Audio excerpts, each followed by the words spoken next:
Hoje tu trabalha com isso. O teu Isso. doutorado é como que a maconha... Então, aí se que relaciona com o cérebro. enfim, aí o que aconteceu? Aí, enfim, fiz minha faculdade de biomedicina, né? Me formei, sou biomédico. Acabei indo para os Estados Unidos fazer parte da minha faculdade lá fora. Fui fazendo experiências e tal. Fui para a Universidade de Harvard também, quando tava lá. Aí voltei pro Brasil, me formei, e aí eu ingressei no meu doutorado. Que é o doutorado... Eu pulei o mestrado, né? Eu fui direto pro doutorado. E tu analisa o que especificamente da maconha? Com Então, o aí, cérebro? aí foi quando eu comecei esse meu trabalho. Eu nunca tinha trabalhado com neurociência ainda. Era o que eu queria, mas eu nunca tinha trabalhado ainda. Mas aí com essas minhas experiências, ter ido pra fora, ter feito outras coisas, lá que eu vi, falei, cara, acho que é a área mesmo que eu queria trabalhar, neurociência e tal. E eu nunca tinha parado pra pensar pra trabalhar, por exemplo, com cannabis, Aham. que é essa área que eu trabalho. E lá no nosso laboratório, quando eu conheci meu orientador e tal, tinha essas linhas muito interessantes, que é entender os efeitos mesmo terapêuticos dos compostos que vêm da cannabis para uma série de patologias. No caso que eu comecei a estudar, era com crianças que tinham epilepsia. Ah. E a gente sabe que hoje, cara, tipo, para muitas crianças que têm epilepsia, a cannabis, ela salva mesmo. Porque são crianças que têm uma coisa que a gente chama de epilepsia refratária, ou seja, de difícil tratamento. Epilepsia, o que exatamente? O que acontece? Essas crianças, elas têm um defeito em uma parte ali de uma rede de comunicação delas, que faz que o cérebro delas tenha muita excitação, propague muito sinal. É uma grande excitabilidade. Isso dá convulsão. Essas crianças convulsionam, sem parar. Tem crianças que podem convulsionar 50, 60 vezes num dia. Caralho. Um dia, pra você sim. falar, tipo, Eu peguei um vídeo aqui de uma criança, não sei se é de boa passar um vídeo de uma criança numa convulsão. Tem uns vídeos muito interessantes que... Esse mesmo. Esse vídeo. Esse óleo de eu passo na minha palestra, esse aí. Pega uma água aqui. Toca fingir. Vamos ver. Isso eu não lembro qual era a síndrome que ela tinha, mas o pai tá colocando um extrato, né, pra conter as contrações musculares, né? Que é um extrato com maconha. Isso é o que foi legalizado recentemente? Agora aqui, por exemplo, no Brasil, você pode importar, por exemplo, de forma legal, né? E tá meio que autorizado pra vender em farmácia. Ah, legal. O que causa ter esse problema no cérebro? É uma instrução que vem? O que é? Exato, você tem um defeito, cara, em um canal específico. Então, assim, o cérebro, ele tem... as células... É impressionante. Cara, e era uma criança que, por exemplo, eu não sei, obviamente, qual era o tipo de terapia que ela fazia, mas era uma criança que ela podia ficar convulsionando durante meia hora. 30 minutos. Ela para na hora. Aham. O negócio entra, Um minuto. ela para. Uma vez eu cronometrei, acho que é 30 segundos. Cara, aí o que acontece? Essas crianças, elas têm um tipo de defeito num gene, né? Que é essa parte digamos assim, do nosso... A gente tem o nosso DNA e tal. Esse gene é a parte onde vai ter as instruções para as células saberem o que ela vai fazer. Tipo assim, você é uma célula que vai propagar sinais elétricos. Nessas crianças, elas têm um defeito que é descontrolado. Bem descalibrado. Descalibradaço. Uhum. Então, dependendo da síndrome, eu estudo uma síndrome mais específica, chamada síndrome de Dravet, que essas crianças, elas têm essa epilepsia refratária. Cara, elas foram, tipo assim, você imagina, olha o desespero. Vou botar aqui pra vocês só pra entender o desespero que é pra um pai e pra uma mãe que tem uma criança assim. Tem vários antiepiléticos no mercado. Vários. Você tem. A questão 1, os efeitos colaterais bizarros que eles dão. Tipo, por exemplo? Cara, queda de cabelo, sangramento, a pessoa muda o comportamento, a criança começa a ter crise de se bater. Piora a epilepsia do cara. Cara, horrível. Então, esses são os remédios feitos pela tradicionais. indústria farmacêutica. Isso, tradicional. E, cara, quando a gente fala que é uma epilepsia refratária, de difícil controle, no caso, ela é uma epilepsia que você tem todos esses medicamentos, assim, disponíveis, e eles não funcionam. Alguns até pioram. E aí, cara, a gente sabe, pô, pelo menos aqui no Brasil, desde a década de 80 que esses extratos funcionam. O professor Carlini, né, que foi um dos médicos que iniciou esses trabalhos na década de 80. Na década de 80 a gente já tinha artigo científico validado mostrando que o extrato ele podia controlar as crises. Extrato de cannabis. Desde a década de 80, alguém já fala disso. Sim. E isso foi ignorado pelo preconceito com a maconha? Preconceito total, porque tem uma parte mais histórica, assim, da cannabis que eu nunca parei pra olhar muito bem. Mas, tipo, nos Estados Unidos tinha uma coisa com associar ela com uma droga mais racial. Os mexicanos, o preconceito. Coisa... E aí eles sempre falavam que era... Sempre associavam com algo mais racial. Realmente por puro preconceito. E por muitos anos as pesquisas elas ficaram paralisadas. Completo, sim. E esse cara, no Brasil, né, que tu falou... O Carlini, que já faleceu. Como é que ele... Foi o, digamos assim, um dos iniciais aqui que começou a fazer esses estudos, né? Mas tu sabe como é que ele começou a criar a hipótese de que a maconha podia Então, ajudar? já sabia, já tinha. Na década de 80 você já sabe. Cara, assim, é fácil de falar que é década de 80 que a gente tem registro. Mas, pô, cannabis medicinal vem, sei lá, de 2.500 a.C. Os caras já... Você tem imagem de pinturas recuperadas na China de imperadores usando colar de cannabis. Caralho. Como é que eu acho isso? Escreve aí Sheng Nang. Com SH? S-H-E-N. Sheng Nung. Nung. Procura aí esse imperador.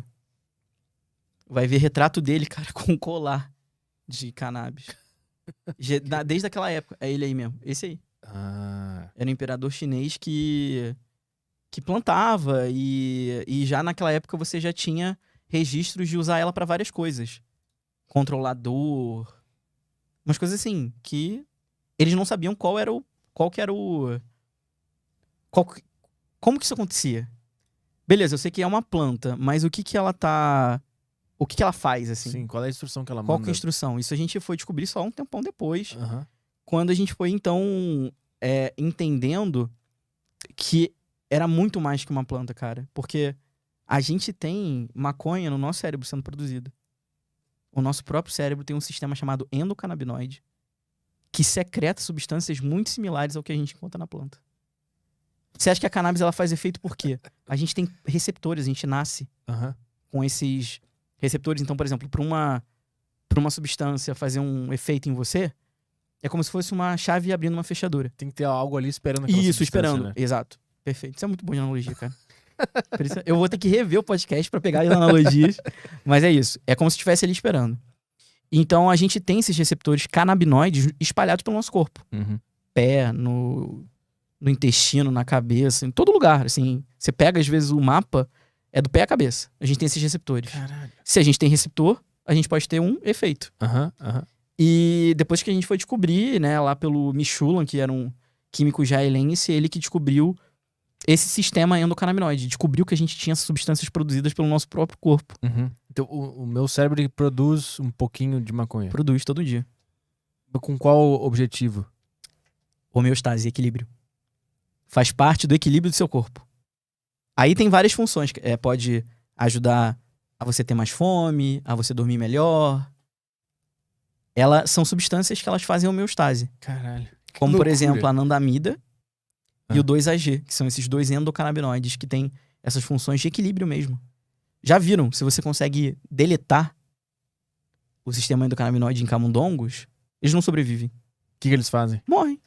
Mas simplesmente morrem ou eles se destroem? Não, morrem. Não tem... Acaba muita funcionalidade, outros sistemas começam a falhar. Então, ele tá ali como um equilíbrio. Meio que pra manter o corpo inteiro... Equilibrado, isso. Homeostase. Pra não ir mais pra um lado come pra caralho, ou isso, corre meio pra que te mantém meio que numa faixa, entendeu? Então esse é o sistema endocannabinoide. E a gente tem esses receptores, estão espalhados pelo nosso corpo. Esses efeitos que a gente encontra, que a gente tá olhando ali, na criança, é que no cérebro dela, ou em vários outros lugares, ela tem esses receptores que, quando o pai coloca aquele extrato, ativamente vai fazer alguma coisa com esses receptores. Vai se ligar, vai baixar a atividade, vai aumentar a atividade.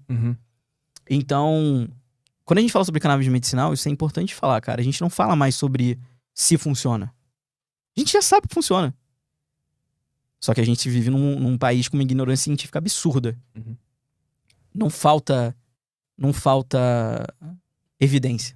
Sempre que a gente fala de maconha aqui no podcast, Dá merda. no corte sobre isso aqui, deve ter um monte de cara já Xingando. com certeza tem. Cara, então, é a galera que não quer... Primeiro, Dá o braço a torcer. não é a galera, às vezes, que não quer ouvir o lado de pessoas que trabalham com isso. E é também aquela galera que não quer se colocar no lugar, né? Falta empatia. Cara... Mas existe gente que combate esse uso? Sim. Que quer proibir até pra fim medicinal, pô. Claro. Com qual justificativa? Nenhuma. Justificativa moral dela. A gente sempre pensa sobre aquela coisa de ética e moral, qualquer diferença, etc e tal. Uhum. A pessoa tem uma própria moral, ela quer seguir uma conduta dela que pra ela aquilo ali é ilegal. Agora, acho que o lance a gente sabe que a maconha ela funciona para fins medicinais.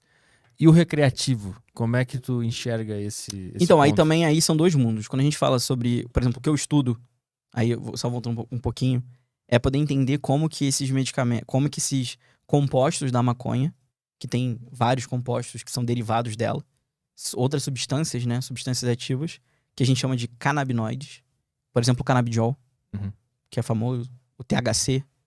Como que esses compostos eles podem ter efeitos terapêuticos, como, por exemplo, controle de crises convulsivas, redução da inflamação, proteger o cérebro contra danos, redução de outros metabolismos que podem estar superativados e causando algum tipo de dano. A gente chama isso de estresse oxidativo, que é quando as células estão morrendo lá por uma série de outros motivos. E aí eu comecei isso no meu doutorado, né? Poder entender qual é o mecanismo. Uma coisa é eu ver você tomar um extrato e você chegar pra mim na semana que vem e falar, cara, pô, tô dormindo melhor. Uhum. Isso é um efeito físico que você tá me dizendo. Agora, o cientista tem desde o cara que vai estudar o comportamento até o cara que vai chegar e vai falar assim, beleza, mas por onde que isso acontece? Uhum. Foi ali que eu entrei. Foi ali que eu comecei a tentar buscar informações de qual célula era afetada por esses extratos, qual célula que, por exemplo, podia inflamar a célula, causava uma inflamação na célula, e aí eu jogava maconha e via se diminuir a inflamação. Foi coisa que eu também acabei vendo. e tu faz isso nesses mini cérebros, né? Tu pega. Então, mais particularmente em outros tipos de células que não tá. ainda o minicérebro, que é tá. mais fácil de você enxergar o efeito. O minicérebro ele é um monte, né? Uhum. Quero ver ali qual é a célula pontual que... Aí eu consigo fazer uma célula, por exemplo, uma célula que a gente usa no laboratório, que são os astrócitos, que são células que elas estão super envolvidas em processos inflamatórios do nosso cérebro, e elas também atuam como suporte pro neurônio. Elas ficam ali, ó, se o neurônio começa a dar merda, tá o astrócito ali em volta, dando energia. Uhum. Então muitas pessoas que têm epilepsia, elas podem sofrer também com danos nesses astrócitos. Mas ela também é responsável por causar inflamações. Isso, processos inflamatórios, Tem alguma ligação entre ela ser suporte do neurônio e causar inflamações? Ou é assim, não... Ela faz mais parte da arquitetura biológica ela poder fazer isso do que um ter a ver com o outro. Uhum. Cara, é a biologia. A gente descobre que o nosso cérebro ele tem essas interações por algum motivo. Que, enfim, tá ali acontecendo. É uma loucura. E que o cientista foi lá e descreveu, não, essa célula aqui, ela tem essa função e ela dá essa função pro neurônio. Uhum. Agora, como que isso tudo, da onde que nasceu e criou, E por quê, né? Grandes mistérios da fé. Mas tu disse que ela causa inflamação. Qual a inflamação? Qualquer inflamação? Só no cérebro? Isso é, por exemplo, a célula quando ela inflama, quando ela entra em um processo, por exemplo, inflamatório, pode acontecer um monte de coisa. Elas podem aumentar de tamanho, elas retraem, até o momento que elas vão morrer. Acabam morrendo. E da onde que vem esse processo inflamatório? Quando tem alguma coisa de errado. Por que a gente tem inflamação? Qual é a função da inflamação? São processos, né, biológicos para reparar alguma coisa que está acontecendo no seu corpo. Uhum. E aí a gente tem todos aqueles efeitos que a gente às vezes vê numa inflamação, que são respostas que acontecem ali da inflamação. Aquela vermelhidão, inchaço, etc e tal. Uhum. Às vezes quando você tem pus, por exemplo, a célula morta, que morreu, que ela não está mais funcional. Então, muitas doenças neurológicas, elas são muito diferentes entre si. Só que se tem uma coisa que elas são muito parecidas, assim, se a gente puder linkar elas uma nas outras, é a inflamação. Aham, As células inflamam mais aham. nesses processos. E a cannabis, a gente sabe que ela tem propriedade anti-inflamatória. Tá, então tu não usa cannabis no minicérebro. Não, especificamente nessa célula, como eu tava falando pra você, nesse astrócito. É mais olhando nesse ponto mais individualizado. Porque tu tá analisando a questão da inflamação. Isso. E a célula do astrócito, ele responde melhor. Mas e tu tem algum experimento que tu faz a cannabis com o minicérebro? Então, a gente começou a fazer isso já tem um tempo olhando, tá? Mas não necessariamente no minicérebro. A gente consegue fazer em modelos, às vezes, mais imaturos, que como se fosse um pré-minicérebro, um esferoide. Por quê? Porque é mais barato. Como é uma linha de pesquisa nova do nosso laboratório, a gente não testa direto no minicérebro. É muito caro você ter eles. Entendi. Então a gente vai começando aos poucos. E essa nossa linha de pesquisa começou, assim, mais forte desde quando eu entrei no laboratório, há 4 anos. E quais são as conclusões ou as semi-conclusões? Então, que estão chegando... Uma das coisas que a gente viu, que fez parte da minha tese, é mostrar que certos compostos da cannabis, eles são anti-inflamatórios por um processo lá bem específico. Sim, não vale a pena nem detalhar muito aqui, mas é um processo que é uma via inflamatória chamada NF-κB, kappa-beta. Nome bem esquisito. Mas só para as pessoas entenderem. Tem essas vias que ativam essas cascatas inflamatórias. Eu descobri numa dessas células com alguns outros compostos, que eu não posso também falar tudo porque ainda não saiu o artigo, né? Que a cannabis ela consegue inibir esse processo. Ela não deixa a inflamação começar. Ou se ela não deixa... Aí é que tá agora. Aí que é aquela pergunta. Ela não deixou começar ou ela reverteu? Aí são outras coisas que a gente agora também tá tentando entender um pouco mais. Reverteu... Por exemplo, inflamou e desinflamou. Ah, tá. Ou não deixou inflamar. Ou nem chegou a inflamar. Isso é outra coisa que a gente também tá olhando.